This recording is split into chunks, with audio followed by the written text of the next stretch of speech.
His opening hand here for game number 1, not so good either. We'll see if he's able to overcome things here against Chris O'Brien.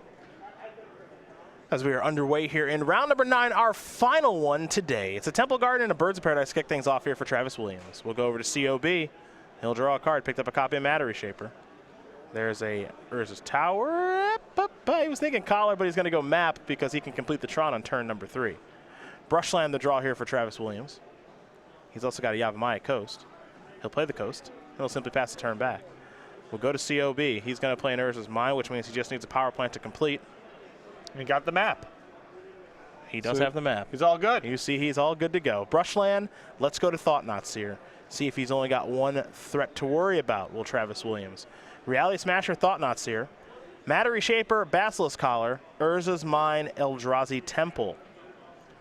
Pretty bad news here for Williams, as this is a hand that's very good at blocking and gets to assemble Tron. Other thing that makes this pretty tough too is that Basilisk Collar means that racing is going to be very hard. Yep. And because O'Brien will have Tron assembled, that means he's drawing to any of his haymakers. There is the power plant. Much love to Chris O'Brien playing Tron pieces that are easy to identify. Yep. I dislike their white bordered nature, but there's not a lot you can do about that. Well, also, I have seen people argue that they play with the white border pieces, not because they like them better, but because it is easier to search through your deck when you have a couple of white border cards. It's true. Which is an argument that I respect. Dismember the draw, making things even more difficult now for Travis Williams. This is tough. Tron's online. And now here is a Reality Smasher. 2 mana floating, 1 mana left, and Dismember is going to kill the Thought-Knots here. He'll pay 4 life to do it, so O'Brien's going to fall down to 16, but he'll get to draw a card. Excuse me. Picked up a copy of Ghost Cord. Now here comes the Smasher. Not the tightest sequencing possible there. Probably Dismember as the first order of business. See if you draw something that changes the equation. Sure, maybe draw a card like Worm Coil Engine. Really good turn. Yeah. Displacers, 2 of them, and a Reality Smasher in hand here for Travis Williams. He will play Eldrazi Displacer, and he'll pass the turn back over to Chris O'Brien. COB will untap, he'll draw. He's picked up a Urza's Tower. Mana not going to be an issue this game, that's for sure. Going to equip the Collar, come on in for 5. Williams going to fall down to 8, Brian up to 21.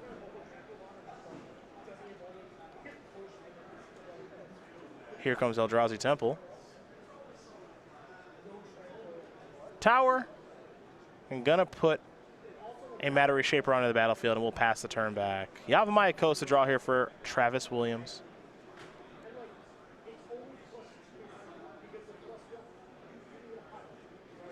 See Displacer and Smasher in hand, Yavimaya Coast to draw. So he can actually play Reality Smasher this turn if he'd like to, can Travis Williams. But he might want to just go towards the Displacer strategy right now. I think he's got to spend all of his mana efficiently here. And, you spend 5 this turn, actually make some forward progress, and then when he runs out of things to do, he can go ahead and, if he draws land number 6, he can play either play a Displacer and activate 1 or activate twice.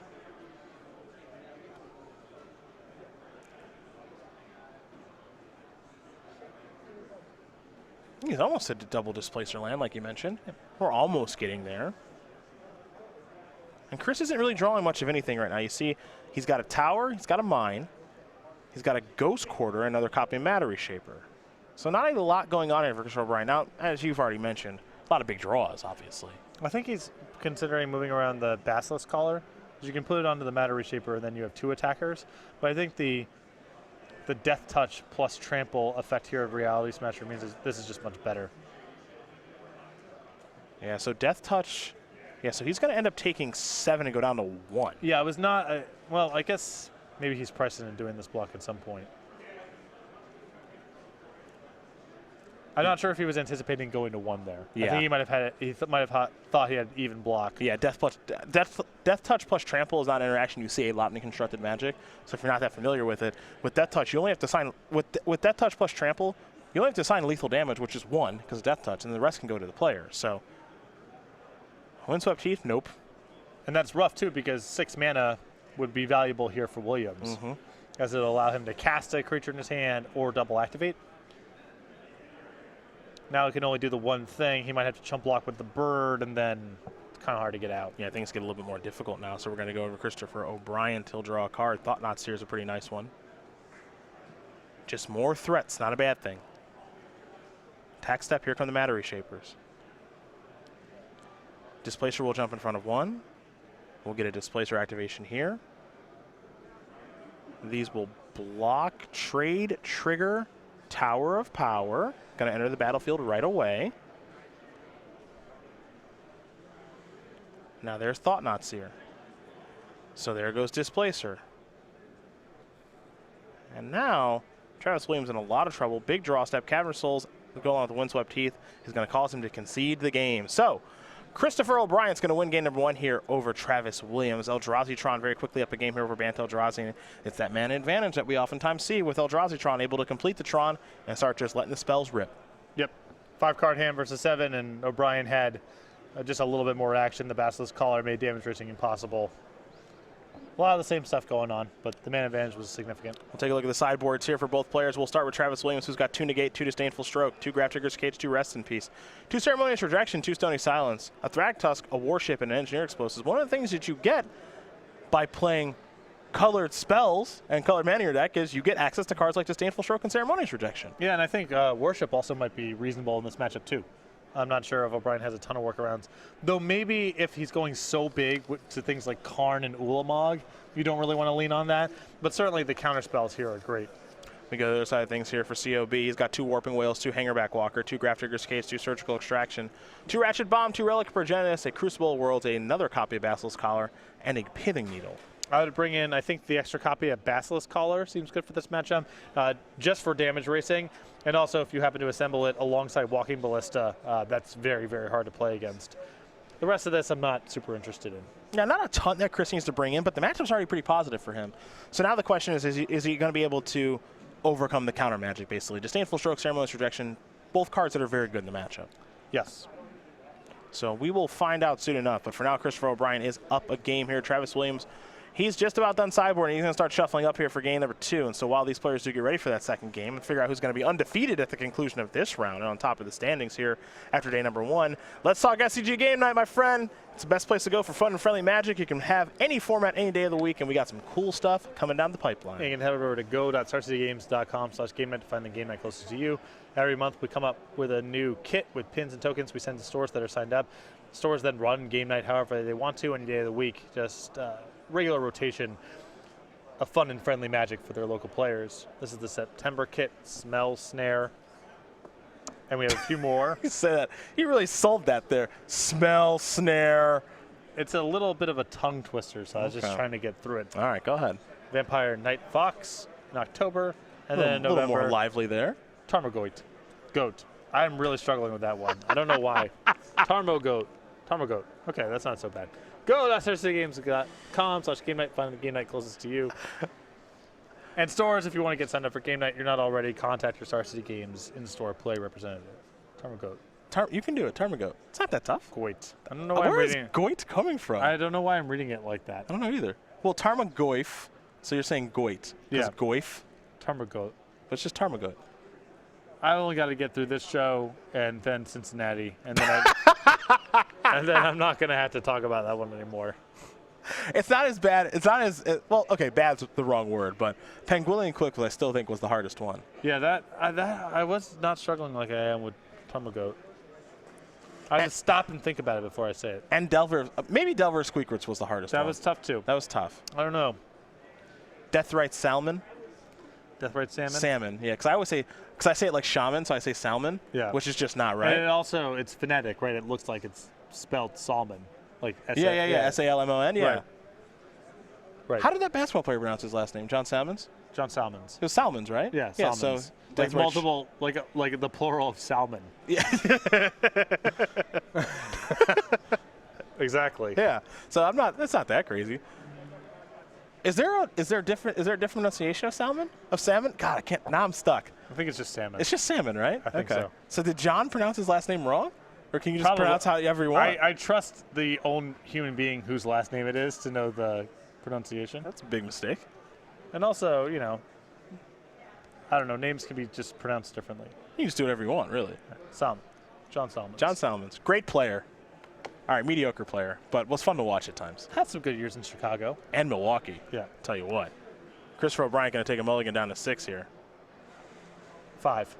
Down to 5? Oh, yeah. All right. Bad luck for him.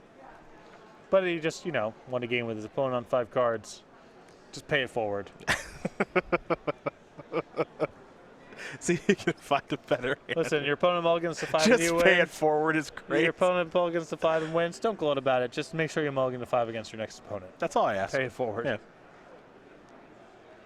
All right, looks like he's happy enough. Take a look at the top card here. He'll leave it on top. Let's play some Magic. Brushland, Ancient Stirrings. Travis Williams down to 19. Eldrazi's Sky Spawner among the 5 cards Travis Williams is looking at here. He's also got a Thought-Knot Seer in those cards. Bant Eldrazi, once one of the best decks in Modern, now one that's kind of a little under the radar with the presence of Eldrazi-tron, but Travis Williams having a nice tournament here this weekend. And there's a Ghost Quarter, past that turn back.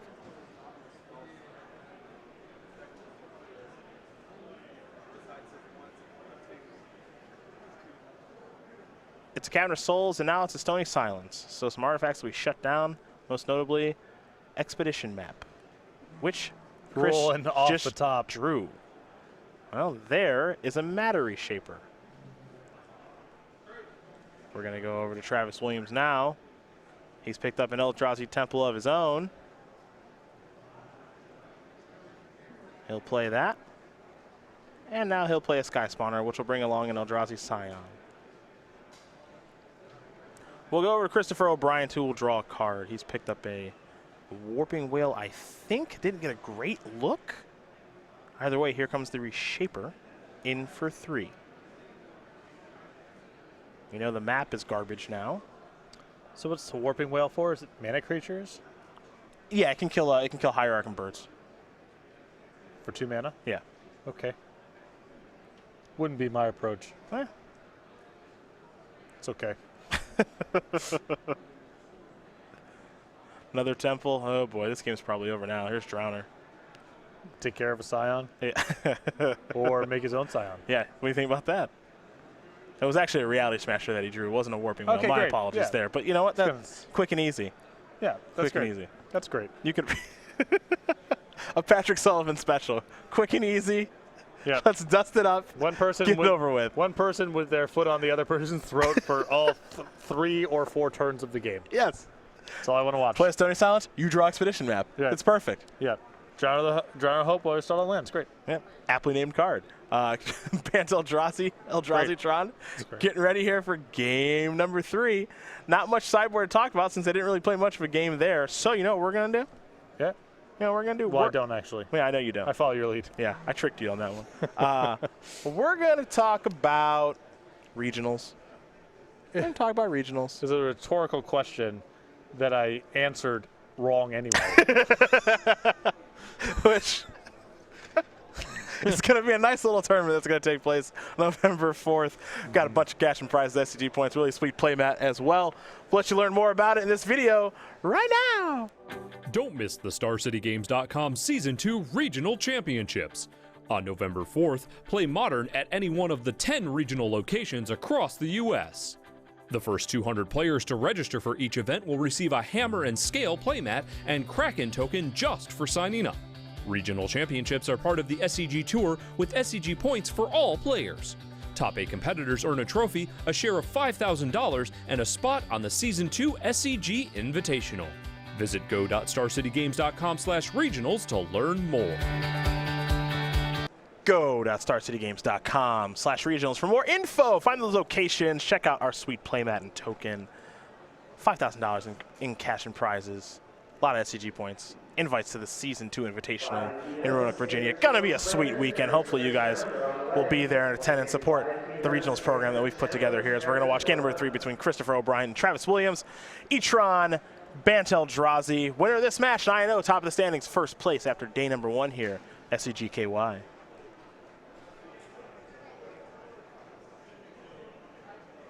See if either player can stop mulliganing. Each have taken a mulligan to 5 in this match. Looks like Chris going to keep, Travis going to keep. All right, both on 7. Let's do it. Expedition map off of Nurse's Tower. And it looks like Chris O'Brien's going to have Tron on turn number 3 here. That's a Bird's Paradise off of my coast. Travis Williams down to 19. Chris is going to get Nurse's Mine as the land drop. Urza's Tower off the map. And that means a lot of mana on turn 3, Patrick. And Williams hopefully has one of his few counter spells. Ceremonious Protection or Disdainful Stroke. If he's just tapping out for Matter Reshaper here, he is just at the mercy of whatever O'Brien can put on the table. Well, we're going to see what COB can put on the table here now, because Tron is going to be online on his 3rd turn of the game. There could be Carnage. There could be Wormcoil Engines. There could be a lot of stuff. He's going to start things off with the Thought-Knots here. So we're going to get a good look at Travis Williams' hand. He's got a Drowner, a Thought-Knots here of his own, a Path to Exile, 2 Windswept Heaths. It's a good hand here for Travis Williams. Very solid. Nice to have a play and a removal. Play for next turn and a removal spell. O'Brien obviously can't take both. Looks like Pithy Needle among O'Brien's leftovers. Yeah, probably using that for Drowner. I mean, I guess. Well, I mean, Drowner. Maybe Displacer. Displacer too, yeah.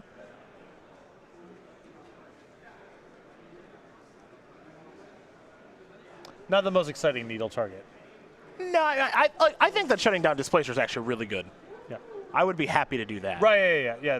I think that's the premium target. Yeah. I think he might end up ultimately naming Drowner somewhere down the road, but. It's going to take Thought-Knots here. Now here is Matter Reshaper past the turn back, so we're going to go over to Travis, who's picked up a copy of Ancient Stirrings. See what he wants this turn to be. He'll start by sacrificing a Windswept Heath. Basic Forest is what Williams will find.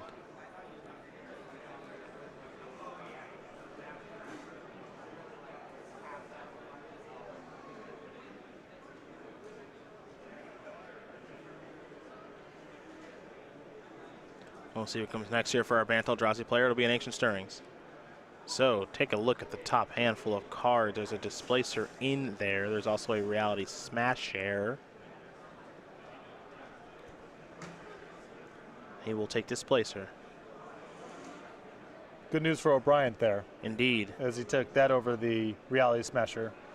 And now the Pithy Needle is going to be pretty good. It's got a prime target, folks. COB will draw. Hit the Ghost Quarter.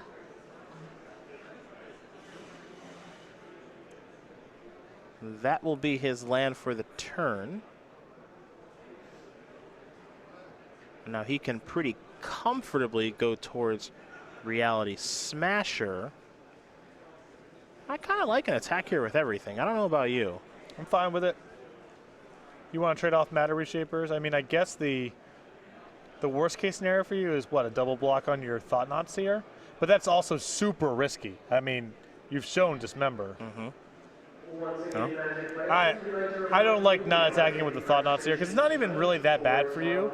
And I just think Williams can't make that block. I don't think he can double block. Right, I think that's too risky. I think even if you attack with the Thought-Knots here, the block is literally going to be the same one. Mm-hmm. Well, there's a Collar. That's going to go on the battlefield there for Chris O'Brien.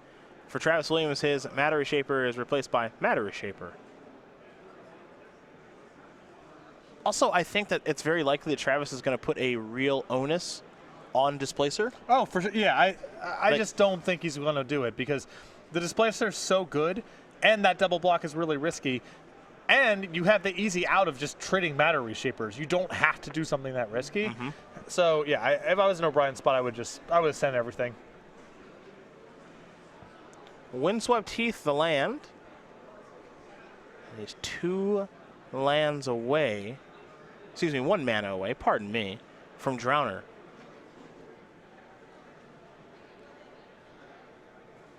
To the point where he might actually have to consider pathing his own thing. Who knows? But he's going to path Thought-Knots here for now. Yeah, get that throw off the table. Also, pathing the Thought-Knots here might just give you the 6 mana anyway. Very true, and it did. You have Mike Host the draw.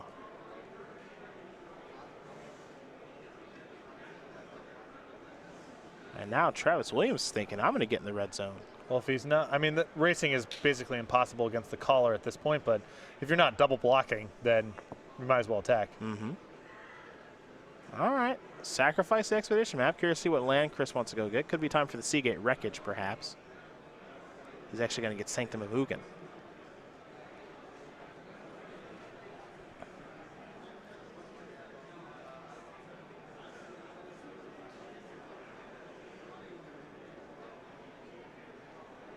All right.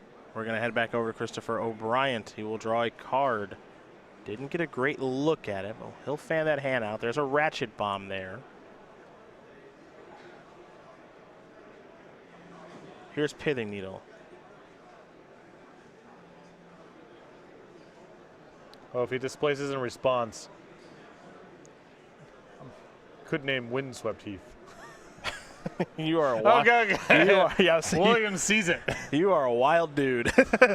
Well, you know he's got Drowner. I mean, I get what you're saying. I get what you're saying. I still want to lock down that displacer. Williams super cagey. Yeah. You and just getting people's lands. It's just never any way that you can. It's not going to stop. I've had 4.5 months of not calling out the Stone Rain. That's true. Needle is naming displacer, not Windswept Teeth to get you. Though COB's in some trouble right now. Oh, definitely. I mean, if he finds one of his big cards here, he might be okay, but he's got to actually find it. Collar's going to equip.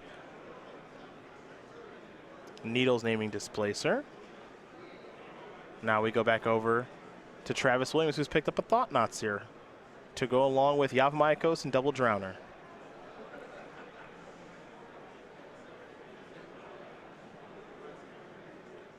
In for 6. O'Brien does fall down to 8. And now here comes Drowner. And O'Brien may need to sacrifice this Ratchet Bomb on the end step because he might need to get in a hit. Yep. Keep in mind O'Brien also drawing the Walking Ballista. Very, very true. Because that with the collar is, you know, a lot. You get it.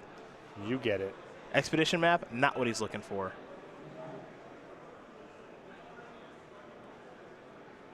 Now this gets really tough because he's got to attack, I think. Well, he doesn't know about the second Drowner. He might say, all right, well, I can hold back on defense, and there isn't a great attack. If we trade off, that's fine. I hold off the 6 points. But the second Drowner here that he doesn't know about just gets him killed.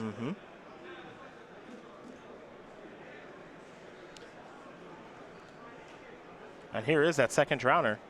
And that is going to do it. So Travis Williams is going to win this match over Christopher O'Brien. 2-1. Bantel Eldrazi is going to take care of Eldrazi-tron. And for a deck that we don't see a ton of anymore in Bantel Eldrazi and Modern, top the standings after day number 1, 9-0.